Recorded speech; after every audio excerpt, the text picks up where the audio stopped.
ఈ సమయంలో నేను ఎలా దేవుని నమ్మాను, ఒక హైందవ కుటుంబం నుంచి ఎలా క్రీస్తులోకి రాగలిగాను, క్రీస్తులోకి రావడమే కాకుండా ఆయన సువార్తలుగా ఎట్లా ఉన్నాను మరి సమయంలో చెప్పదలుచుకున్నాను. ముందుగా శ్రీనివాస్ గారికి తెలియజేస్తున్నాను.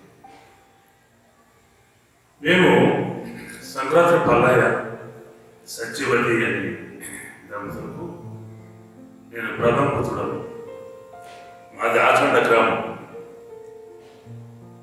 అయితే మేము హిందూ కుటుంబంలో ఉన్నాం, కానీ యేసు ప్రభు అంటే మాకు తెలియదు. అది మా మతం కాదని చిన్నప్పటి నుంచి అనుకునేవారు. అయితే మా సోదరుడు నసాపురం మిషనరీ హాస్పిటల్ జన్మించినప్పుడు మా తల్లిగారు చాలా సిక్ అయ్యారు. సిజరీన్ ఆపరేషన్ చేయడం వచ్చింది. సుమారు 3 నెలల వరకు హాస్పిటల్లో ఉండడం జరిగింది. వారి పరిచర్య ద్వారా, అంటే ఆ రోజుల్లో అమెరికా నుంచి వచ్చినటువంటి డాక్టర్స్, అమెరికా నుంచి వచ్చిన నర్సెస్, వారందరూ కూడా సువార్త ప్రకటించకుండా మందులు ఇచ్చేవారు కాదు. ఓపిడీలు కూడా సువార్త ప్రకటించేవారు. రూమ్కి వెళ్ళి ప్రార్థన చేసేవారు. వారి పరిచర్య, వారి ప్రేమ చూసినప్పుడు మా తల్లిగారు నిజంగా యేసే దేవుడు అని నమ్మడం జరిగింది. గృహానికి వెళ్ళినప్పుడు వారు ఒక బైబిల్ని బహుకరించారు. మా తండ్రి గారు యాంటీ క్రైస్ట్, అంటే దేవుని వ్యతిరేకి, ఇది మన మతం కాదు, బైబిల్ని తీసుకొచ్చారు. మన యొక్క మతం వేరు, మన కులం వేరు అని వాదం పెట్టాడు. అయినప్పటికీ కూడా మా మతాలు ఎప్పుడు కూడా దేవుని విడిచిపెట్టలేదు. బైబిల్ కూడా విసిరేశారు. అయితే ఆ విసిరివేసిన బైబిల్ని వాళ్ళకి తీసుకొని మా తండ్రి గారు సంపూర్ణ విశ్వాసంతో నడుస్తుంది. ఆ తర్వాత మేజర్ నిరీక్షణరావు గారు అని ఆచంట గ్రామంలో ఉన్నటువంటి రక్షణ సైన పాస్టర్ గారు అప్పుడప్పుడు వచ్చి మా తల్లి గారికి ఇంకా ప్రభువుల ఆత్మీయ స్థితిలో పెరగడానికి ఆయన సహాయం చేసేవాడు. 2 సంవత్సరాల తర్వాత, మా బ్రదర్ కూడా 2 సంవత్సరాల తర్వాత మా తండ్రి గారికి ఒక భయంకరమైన వ్యాధి వచ్చింది. మరి యూరిన్ వెంబడి రక్తం వెళ్ళిపోతుంది. గుంటూరు తీసుకెళ్లారు. అన్ని టెస్టులు చేసిన తర్వాత ఆపరేషన్ చేయాలి అని చెప్పారు. ఆపరేషన్ చేయకపోతే 1 నెలలోనే చనిపోతాడు అని చెప్పబడ్డారు. అన్ని సిద్ధపరిచారు. ఆపరేషన్ రెడీ చేయడానికి అన్ని కార్యక్రమాలు జరిగాయి. కానీ చివరి క్షణంలో మా తండ్రి గారు హాస్పిటల్ నుంచి వచ్చేసారు. మా బంధువులు కానీ, మా మదర్ కానీ అందరూ కూడా ఏడ్చి, డాక్టర్ చెప్పాడు కదా 30 దినములు మీ ఆశని ఎలా వచ్చేస్తారు. అయితే ఆయన అన్నారు, నేను చనిపోవడానికనే సిద్ధమే, కానీ ఆపరేషన్ మాత్రం చేసుకోను. చాలా మంది ఎవరు ఏం చేయలేకపోయారు.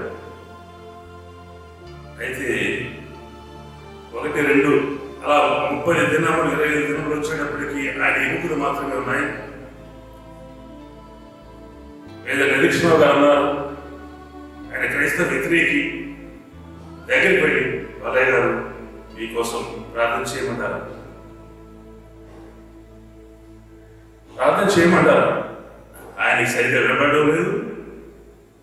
అయితే ఏదో ఒక తలవపినట్టుగా అనిపించింది. ఆయన సంఘం అంతటి కూడా తీసుకొచ్చాడు. ఆయన ఒక్కడే కాదు, సంఘాన్ని తీసుకొచ్చి 3 దినములు ఉపవాస ప్రార్థన చేయించాడు. ఒక ప్రక్క మా బంధువులంతా వచ్చేసరికి పల్లయ్య గారు చనిపోతున్నారు, ఇక గంటలేనంట అని వాడు అనుకున్నారు. ఒక ప్రక్క క్రైస్తవులు కన్నీటితో ప్రార్థన చేస్తున్న సంఘం అంతా కూడా 3 దినం ఉపవాస కూడని అందరూ కూడా హేళన చేస్తున్నారు. హైందవులందరూ కూడా వచ్చి ఈయన ప్రార్థన చేసిన వాళ్ళందరూ కూడా ఈయన లేస్తారు. ఎముకల గూళ్ళ అయిపోయిన మనిషి లేస్తారు అని అనుకునే అపహాసం చేసిన ప్రజలు ఉన్నారు. ఎందుకంటే ఇది 60 సంవత్సరాల క్రితం జరిగిన సంగతి. మరి అలా జరిగినప్పుడు కూడా దేవుడు అద్భుతం చేశాడు. ఆ ఎముకల గూడికి మాంసాన్ని ఇచ్చాడు. ఆయన తిరిగి లేపాడు. ఆపరేషన్ చేయకపోతే ఒక నెలలోనే చనిపోతాడు అని చెప్పబడ్డాడు. కానీ ఆయన 30 సంవత్సరాలు బతికాడు. ఈ సమయంలో మనం ఎంత అద్భుతంగా దేవుడు మాత్రమే కాపాడాడు. అయితే మేము పెరుగుతున్న కొలది ఈ క్రైస్తవ మతంలో మా తండ్రి గారు కూడా ప్రార్థనలో పాల్గొన్నారు. మా తండ్రి గారు సువార్తికునిగా తయారయ్యాడు. ఎందుకంటే ఆయన దేవుడు స్వస్థత వరాలిచ్చాడు. మరి ఆ గృహాన్ని విడిచి ఉదయం నుంచి సాయంకాలం వరకు అనేక వాక్యాలు అనేక చోట్ల ప్రార్థన చేస్తాను వెళ్ళిపోయేవాడు. మరి రక్షణ సైన్య కొంతమంది సైన్యం తీసుకుని ఈ గోడల మీద రాయడం, ఏసే దేవుడికి ఎవడు దేవుడు లేదు. అందరూ కూడా అన్నారు, పల్లయ్య గారు మీకు పిచ్చిపడిపోయింది. ఎందుకంటే అంతకుముందు దేవుడిని తిట్టేవాడు. యేసుక్రీస్తు మన దేవుడు కాదనేవాడు. ఆయన మన మతం కాదన్నా. కానీ ఇప్పుడైతే అది మన మతము, ఏసే దేవుడు, ఈ విగ్రహాల దేవుడు కాదంటున్నావు, ఏంటి నీకైనా పిచ్చిపెట్టిందా అని వాళ్ళు అపాసం చేసేవారు. డబ్బులు మరి నువ్వు కూడా అలాగే ఉన్నావు అంటావా? యేసుక్రీస్తు నమ్ముతావా అంటే నేను జనాలకు భయపడి నేను నమ్మను అనేవాడిని. మరి ఈ సమయంలో నేను చదువుకున్న తర్వాత వివాహ సంబంధం చూడడానికి సమయం వచ్చినప్పుడు మా తండ్రి గారు తల్లి గారు కూడా ఒక క్రైస్తవ విశ్వాసిని పెళ్లి చేయాలి. ఆ సంబంధాలు కూడా చూశారు. అయితే నేను మాత్రం క్రైస్తవుడు పొందాలని నాకు ఇష్టపడను. అసలు మీరు ఇలా చేయడం వల్ల అందరూ అపహాసం చేస్తున్నారు, బంధువులు అపహాసం చేస్తున్నారు, మన కులస్తులు అపహాసం చేస్తున్నారు, చాలా మంది ఇంటికి రావడం మానేశారు. మరి ఇట్లా ఏంటి, నేను ఎట్లా చేసుకుంటాను అని చెప్పేసి అమ్మగారు చెప్పారు. మా భార్య చెప్పింది.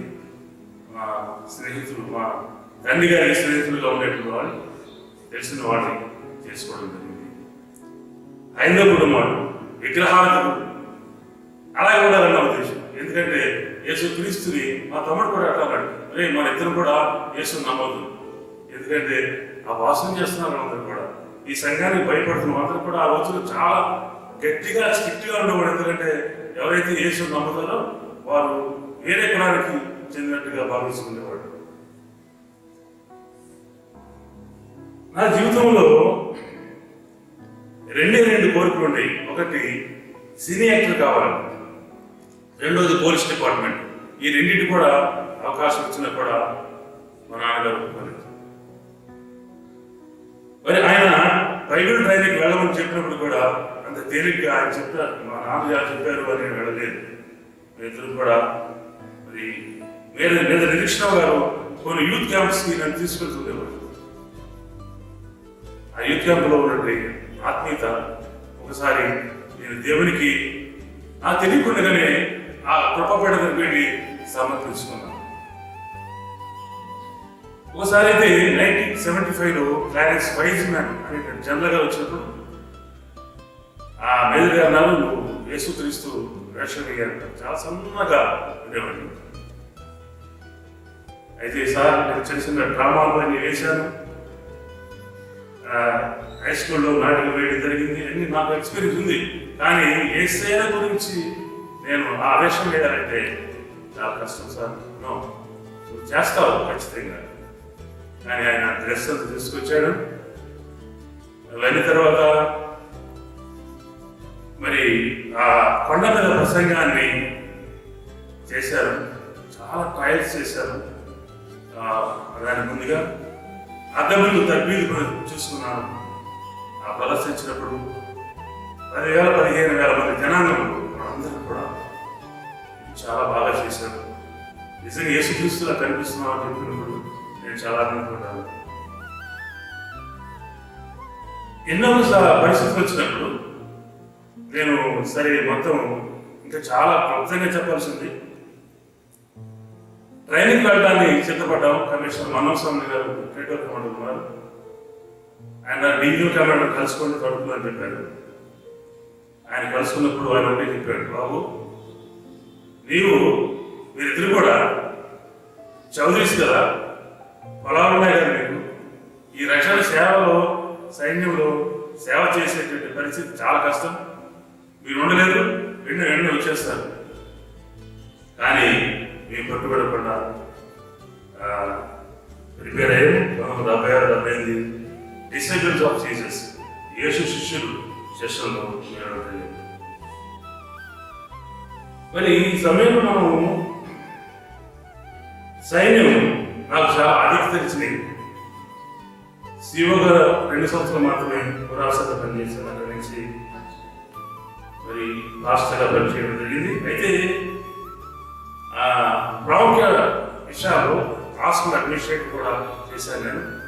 ఎందుకు చెప్తానంటే మా తల్లిగారు మరి ఈ హాస్పిటల్ కాదు, సాలేశ్వరం హాస్పిటల్లో అడ్మినిస్ట్రేటర్ జరిగింది. డివిజనల్ కమాండర్గా, ఫీల్డ్ సెక్రటరీగా, ఇది చాలా విషయాల్లో నేను దేవుడు నాకు సహాయం చేశాడు నాయకుల ద్వారా. తర్వాత దేవుడు ఈ యొక్క నటన లేక యాక్టింగ్ అనేది నాకు ఇంకో రకంగా ఇచ్చాడు. ఎలా అంటే రక్షణ సైన్య బౌండరీ విలీనమూర్తి ఆయన యాక్ట్ చేయడానికి నాకు దేవుడు అధికారం ఇచ్చాడు, అధిక్యత.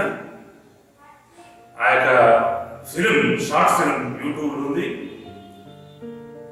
అలాగనే ఒక పెద్ద డ్రామా కంపెనీలో పిలాతు వేషం వేయడం జరిగింది చాలా సమయంలో, అనేక చోట్ల అబ్రహాంగా.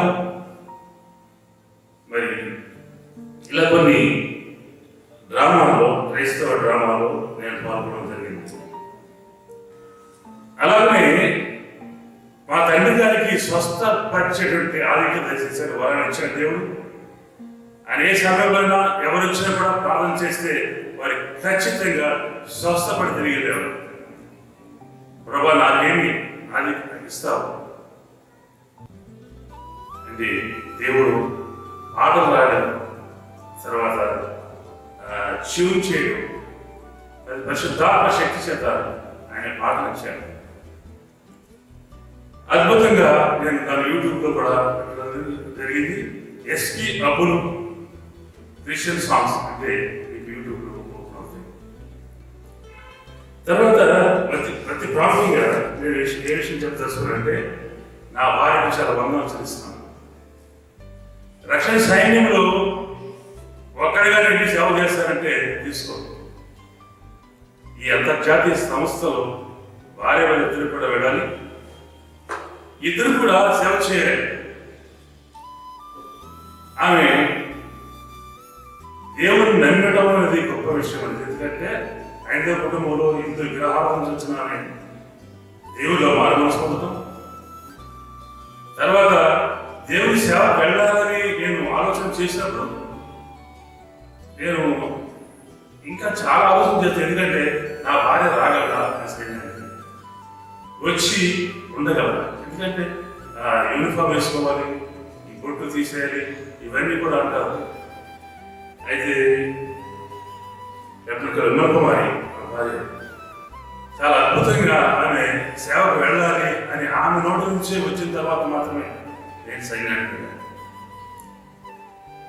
ఆమె యొక్క ప్రోత్సాహంతోనే నేను వెళ్ళడం జరిగింది. ఆమె దేవుడి వరం ఏంటంటే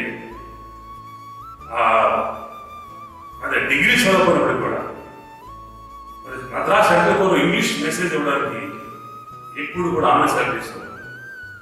మా ఇద్దరికి కూడా ఇంగ్లాండ్ అధ్యక్షత ఇంటర్నేషనల్ కాలేజ్ ఆఫీసర్స్ వీడియోగా ట్రైనింగ్ పొందడానికి దేవుడు అవకాశం ఇచ్చాడు.